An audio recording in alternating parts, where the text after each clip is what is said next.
bienvenue à tous dans ce nouvel épisode de 15 minutes de grâce et de vérité.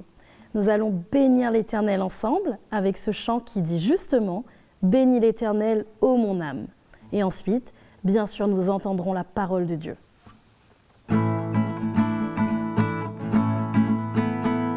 Oh, bénis l'Éternel, mon âme. Bénis l'Éternel, mon âme. Sois émerveillé, sa fidélité ne dépendra pas des circonstances. Bénis l'Éternel, ô mon âme. Quand tout s'effondre, sombre, je sais que tu es là et peu m'importe si les portes se ferment sur mes pas. Je suis en marche sous l'arche de ton amour pour moi. Jésus, tu es roi et je viens à toi. Bénis l'Éternel, ô mon âme. Bénis l'Éternel, ô mon âme. Bénis l'Éternel, ô mon âme. Et maintenant, nous allons entendre ensemble la parole de Dieu. Bienvenue encore une fois dans ce nouvel épisode de 15 minutes de grâce et de vérité. C'est un plaisir pour moi de vous retrouver après ce bon moment de louange pour nous retrouver autour de la parole du Seigneur. On est arrivé maintenant à notre troisième session sur ce thème, les enseignements de Jésus. Pour aujourd'hui, on va continuer sur les béatitudes et ce que nous allons parler aujourd'hui, c'est dans Matthieu le chapitre 5 au verset 6, 7 et 8 qui nous parle de la faim et soif de la justice, les miséricordieux et un cœur pur. Nous allons commencer au verset 6, Matthieu le chapitre 5 au verset 6 qui nous dit « Heureux ceux qui ont faim et soif de la justice, car ils seront rassasiés. » C'est encore une fois, le Seigneur nous dépeint aussi ici le caractère d'un disciple de Jésus. Nous voyons l'importance que le Seigneur met sur tous ces caractères parce que ce sont ces choses qui nous emmènent à être agréables, à être heureux, à bénéficier de ce que le Seigneur a. C'est quand il fait cette œuvre dans notre cœur pour nous changer. Parce que je vous ai rappelé la dernière fois comment il veut établir son royaume dans notre cœur en tant qu'un disciple. Comment c'est précieux pour nous, c'est très important de considérer ce que le Seigneur regarde comme une bénédiction dans notre vie. Alors ici, le Seigneur nous parle d'avoir faim et soif de la justice. Ici, ce n'est pas la justice selon les hommes, mais il nous parle du royaume qui est contraire à l'homme qui marche d'après une recherche d'une position, de la richesse, des plaisirs, mais il nous parle de la justice maintenant de son royaume. Et on voit ici comment dans l'époque de Jésus, il y avait des gens religieux qui cherchaient la justice d'après la loi, d'après les choses extérieures. Mais ici, le Seigneur nous parle de sa justice dans notre cœur. Et d'une manière droite, et normalement, d'après comment on parle dans l'Évangile, personne n'est juste, personne ne peut marcher dans une justice, mais c'est la justice que Dieu lui-même, il nous donne. Et c'est une faim, une soif que le Seigneur met dans notre cœur par son esprit. Premièrement, il nous convainc de notre péché, il nous attire vers lui et il nous met cette faim et cette soif de rechercher ce qui est dans le cœur du Seigneur lui-même pour qu'on marche avec lui. C'est pourquoi l'apôtre Paul, dans l'épître aux Philippiens, au chapitre 3, verset 9, il dit qu'il veut être trouvé en lui, non avec ma justice, celle qui vient de la loi, mais avec celle qui s'obtient par la foi en Christ, la justice qui vient de Dieu et qui est fondée sur la foi. C'est-à-dire là, c'est une faim et une soif qui nous pousse à rechercher une vie sainte, une vie qui est transformée et pour ressembler à Jésus. Et ça, c'est une œuvre du Seigneur dans nos vies. Et c'est pourquoi le Seigneur, un jour, il a dit, mais je suis le pain de vie. Celui qui vient à moi n'aura jamais faim, et celui qui croit en moi n'aura jamais soif. C'est-à-dire, dans le royaume de Dieu, lorsque nous avons cette faim et cette soif, c'est Jésus qui va nous rassasier. C'est lui qui va emmener cette transformation en nous, qui va, par son esprit, nous emmener à développer ce caractère dans le royaume de Dieu. Comment c'est important pour nous de ressentir cela.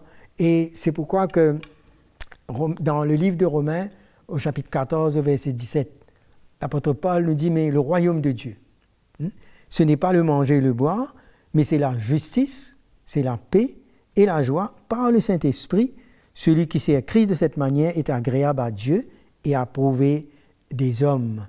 Nous voyons que cette justice, c'est ce qui a été acquis pour nous à la croix. Et maintenant, avec cette œuvre du Seigneur en nous, il nous emmène à marcher selon le cœur du Seigneur.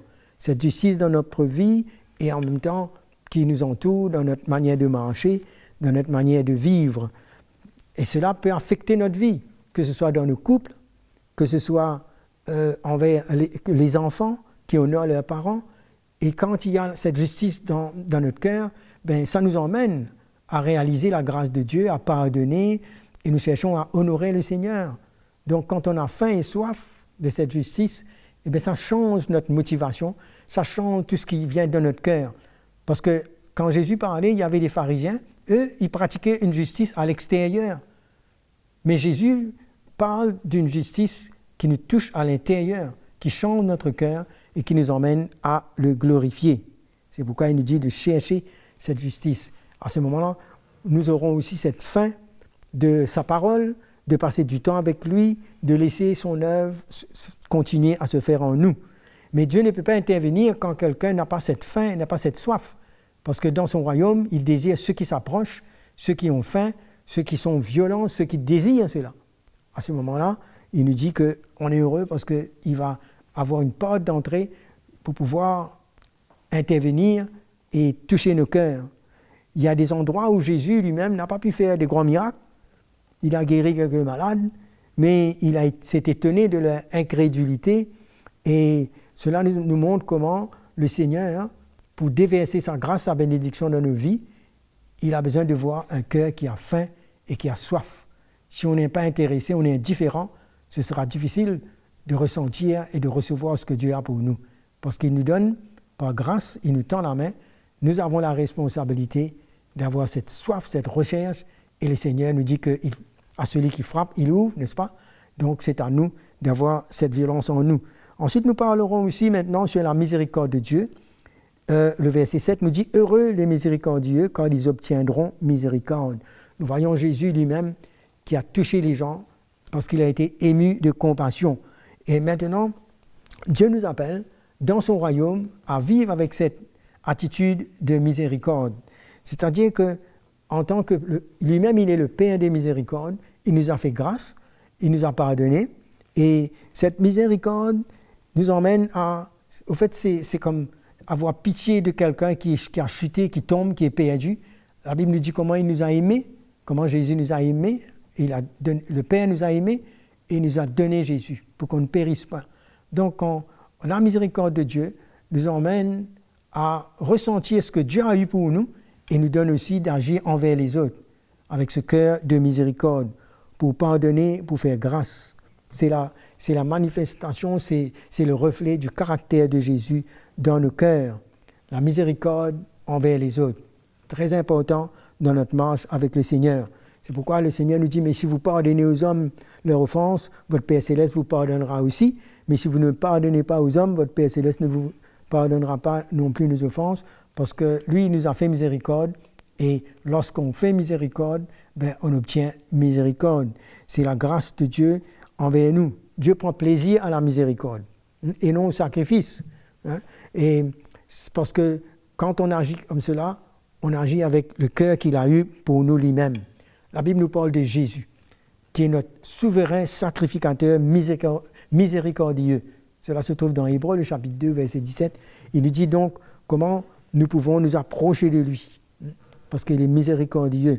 Et nous avons obtenu miséricorde afin que nous puissions aussi être miséricordieux envers les autres, même ceux qui nous blessent, même ceux qui nous font du mal, mais nous avons besoin d'avoir ce même cœur. Ensuite, nous allons parler sur la suite, le verset 8, concernant le cœur pur. Il nous dit « Heureux ceux qui ont le cœur pur, car ils verront Dieu ». Jésus enseigne cela pour nous montrer comment, quand nous marchons avec le Seigneur, il nous a donné cette pureté, il nous a rachetés et il nous a donné sa justice, sa sainteté. Nous sommes maintenant mis à part et notre cœur est purifié par ce qu'il a fait sur la croix. Et maintenant, nous devons continuer à marcher avec ce cœur-là.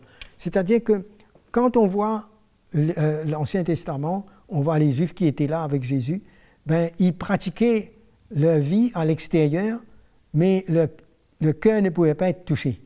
Mais quand Jésus est venu maintenant, ce qu'il nous enseigne, c'est qu'il met ses lois maintenant dans nos cœurs. Alors, ce cœur-là, c'est-à-dire que lui maintenant, il nous donne un cœur nouveau, il nous sanctifie et il nous donne de marcher maintenant et de rechercher cette sanctification, ce cœur qui va plaire au Seigneur. Et il nous dit « heureux car ils verront Dieu ». C'est-à-dire que nous serons plus éclairés, plus de discernement quand notre cœur est gardé pur. C'est-à-dire contre tout non-pardon, toute rancune, toute amertume, ça touche notre motivation, ça touche nos pensées, ça touche ce qui nous touche à l'intérieur et c'est une œuvre de l'Esprit dans nos cœurs. Donc, la parole de Dieu nous dit dans Proverbe, « Garde ton cœur plus que toute autre chose, car de lui viennent les sources de la vie. » C'est pour dire que dans le royaume de Dieu, tout ce que Jésus enseigne là, c'est que cela touche à notre vie intérieure. L'humilité, un cœur brisé concernant le péché, marcher dans sa justice, avoir cette attitude de douceur en nous, toutes ces choses sont des valeurs que le Seigneur nous donne dans son royaume, nous montre une autre vie dans une nouvelle alliance où il met ses lois dans notre cœur. Voilà, on va terminer ici, on va continuer sur les béatitudes dans ce thème que nous avons commencé sur les enseignements de Jésus et quand nous parcourons tout cela, cela emmène plus d'enrichissement et on est conscient qu'on a besoin de la grâce de Dieu pour vivre selon le caractère de Jésus dans son royaume. Je termine ici en vous disant à bientôt, que le Seigneur vous bénisse. Je vous retrouve. Merci. Quelle grâce d'entendre la vérité dans cette session de 15 minutes de grâce et de vérité. Nous vous encourageons à liker, à partager à vos proches, à vos amis, pour bénir aussi ceux qui sont autour de vous. Et on vous invite aussi, si vous le souhaitez, à partager vos commentaires, votre expérience avec Jésus à l'adresse qui s'affiche juste en bas de votre écran. Je vous dis à très vite et que le Seigneur vous bénisse.